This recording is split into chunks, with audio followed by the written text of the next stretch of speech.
Gawin mo na lang yung design. Uy, ang galing mo. Meron ako naka-video dyan. Kaya naman pala. Ang galing nga! Ang galing ng misis ko. Yung po naka-video, kala namin nakukuha yung highlights. Yung Galing highlights, ah. yung likod niya. Wala highlights! Teka lang, highlights. Pwede po bang i-akit ko ulit tapos buhatin ko ulit pababa?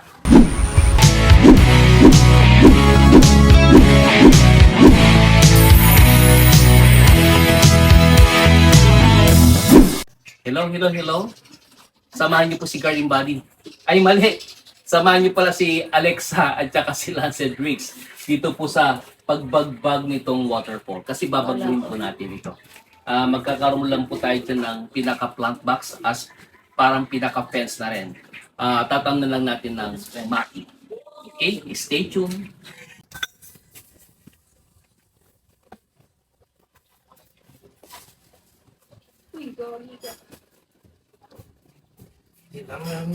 Yung nakasingit na bato, basagin yung nakasingit na bato. Hop, hop. Pinapagat mo.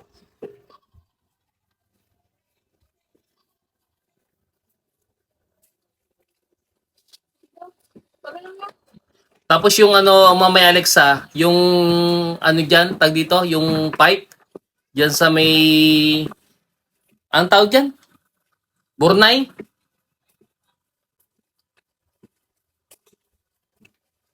Putulin ninyo. Yung nakaipit na bato, basagin mo, merong ano dyan may digging bar. Ibigay mo yung digging bar, Alexa.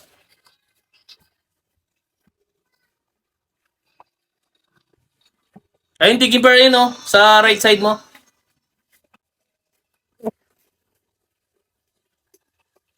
Yan.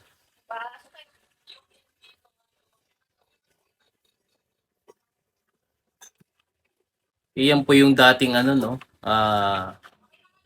withered woods. So, diretsa po, tatanggalin po talaga lahat ng yan. At papalitan na lang po natin ng simpleng landscape para meron pong daanan dito sa tabi po ng existing na kwarto. Papalitan din po yung bintana po yan para mas maganda po dyan. So, yan pong ano dyan, ang tawag po sa amin dyan ay burnay. Ano bang ibang term dyan? Banga na ginagamit po sa paggawa ng bagoong isda, tatanggalin din po yan. Linyang lagon dyan po sa harap niya. So, kasama po natin ngayon aking anak na si, tingin dito, Barok! Si Daniel Pugita. Wait. Mahilig po kasi sa Pugita. Pwede rin Piolo Ascal. At Piolo Ascal daw po yung pangalan niya. Ikaw naman, pangalan mo? Alexa Brooks. Alexa Brooks. Siya po si Alexa Brooks. Hindi po. Ayan po, si Alexa Brooks. Ayan po si Daniel Pugita kasi mahilig po sa Pugita, octopus. O kaya naman ay Piolo Ascal. At saka po si Alexa Brooks. Hindi pa dating yun? Yung lumabad ng Miss Universe. Ayan po, si Alexa Brooks. Balik po tayo. Okay. Dapat sa ilalim eh. Tumapak sa ilalim sana. So may butas po dito dahil po doon sa tubo, no? Ngayon tatanggalin po natin to. Though ito, nakasupport ito sa may withered woods. Natanggal na yung pinakatubo ko. Yung kanin doon sa ano? Oo. Hindi ko na ibabaw. Akin na lang. Oo. Pakag mo na. Tarantado.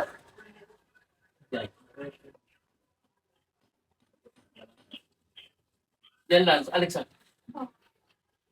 Ay, Lance. Ano? Pwede mo ito lang? Hindi, mahawakan mo pa dyan. Hawakan ko na ito.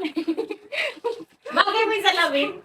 Ang laki kasi ng mukha mo. Go, titignan-tignan mo yan. Wait lang, babagsak. Bagay mo bilugan mo mukha mo Oo. Yung. Galing Hindi na ako na. Gawin mo na lang yung design. Uy, ang galing mo, meron ako naka-video dyan. Kaya naman pala, Ang galing ah! ang galing ng misis ko. Yung po naka-video, kala namin nakukuha yung highlights. Yung Galing highlights, ah. yung likod niya. Wala highlights! Teka lang, highlights. Pwede po bang i-akit ko ulit tapos buhatin ko ulit pababa? Galing Hindi na. ah. Ate ba? Ito yung ano no, natanggap na banga. Tignan po ninyo ha, may butas po dito sa ilalim. Ito yung nilusutan nung tubo para doon sa pag-ikot ng tubig para sa waterfalls. At ito po, definitely matatanggal po lahat yan. Then after, i-update ko kayo sa magiging kalalabasan, yung magiging bagong approach at na simpleng landscape lang po dito. Maglalagay lang ng plant box po doon sa area na yon, parang maging fence. Pero halaman po yon, through maki. At the same time, ito pong inuupuan ko. Ito lang po yung may iwan, yung pong dalawang plant box po dito. Magkakaroon ng access papunta doon sa likod, sa daan na yan. Papunta po kay Papa Tony. Kaya sa mga hindi pa po nakapag-subscribe, para sa iba pang mga tips, gardening, sa landscaping, subscribe na po kayo. Gaylord, your garden buddy. Kasama ko po yung aking anak na si Lance. Baba na po, yan. Gwapo di po ba? Bye-bye.